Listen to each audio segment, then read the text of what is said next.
G'day guys and girls, welcome back to SideQuest Gaming, where we take a look at both old games and new to try and uncover some of those little hidden gems you might want to give a crack and try out for yourself. Today we're having a bit of a ramble about the real-time strategy genre and a bit of a channel update to keep you all in the loop with what's going on with me. At the time of this video going live, it will be my birthday, and I figured I would play a little bit of StarCraft 2 in celebration. This is a game I've spent an inordinate amount of time with over the years and was actually a really significant part of my younger adult life, and it's a great opportunity to delve into that genre a little bit. At the end of the video, I want to talk a little bit about the upload schedule coming up too, just to keep you all in the loop. I pretty much played this game daily with my housemates. We'd really get into having a couple of beers and playing 2v2 or 3v3 on the ladder, depending on who was available at the time. A great time to be alive.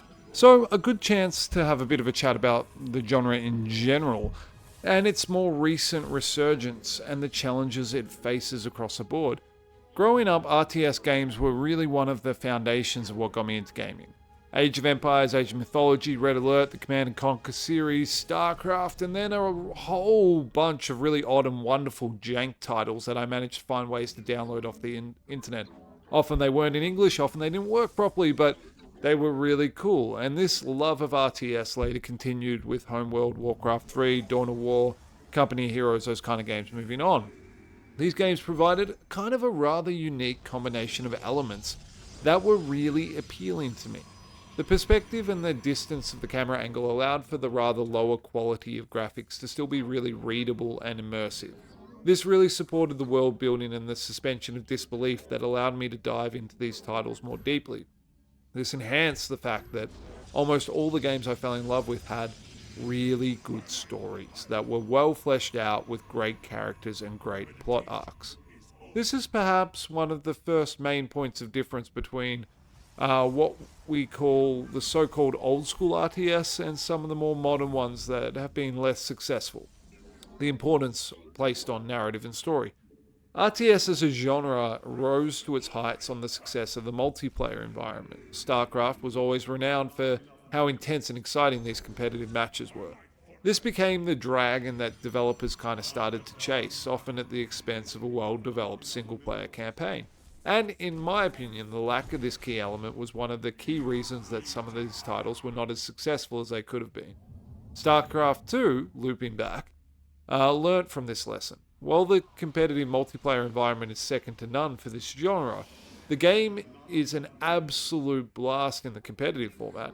However, the single-player campaigns are phenomenal. Truly strong storytelling and character development, mechanics that lean into the narrative style, with the Terran upgrading their battle cruiser with persistent upgrades between missions, to the Zerg evolving over time. Thought has clearly been given as to how these mechanics play into the overall narrative experience. Furthermore, the cutscenes and the cinematography lend fantastic weight with the voice acting, the look, the feel, and the reward to experiencing the playthrough of successful missions.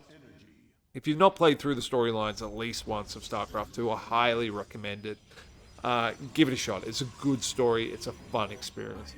There are obviously a wide range of other elements that help to drive the success of an RTS, and while we are seeing a resurgence of some of them more recently, some of those elements that are really important is, asymmetrical or interesting map design, asymmetrical design principles applied to races and factions, responsive unit control and pathfinding, unit abilities and manageable unit control options, clever resource design that ensures gameplay flow. Just a few of those things to name a few. And if this kind of ramble interests you, like going into these design elements, let me know in the comments below, because I might take some more time to flesh out my thoughts on these areas and kind of how they have evolved over game design history and what I like or find challenging in the way things have changed.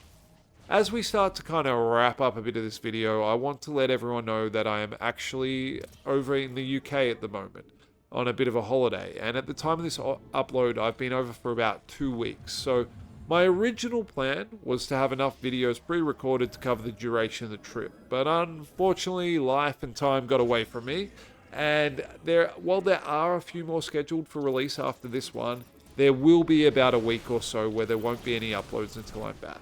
Don't stress, I'm not dead, I haven't disappeared, I'm just making my way home from overseas, and I will be aiming to get back onto schedule. So If you haven't subscribed, now might be a good time to consider doing so that you don't miss any of my videos when I get back. As soon as I return, I'll be back to my normal schedule of posting daily. As always, thank you so much for spending the time with me. Have an amazing day. I'll catch you in the next one, and I'm going to let this game play out to the end in case you are interested in it. But there won't be any commentary. Have a good one. Bye.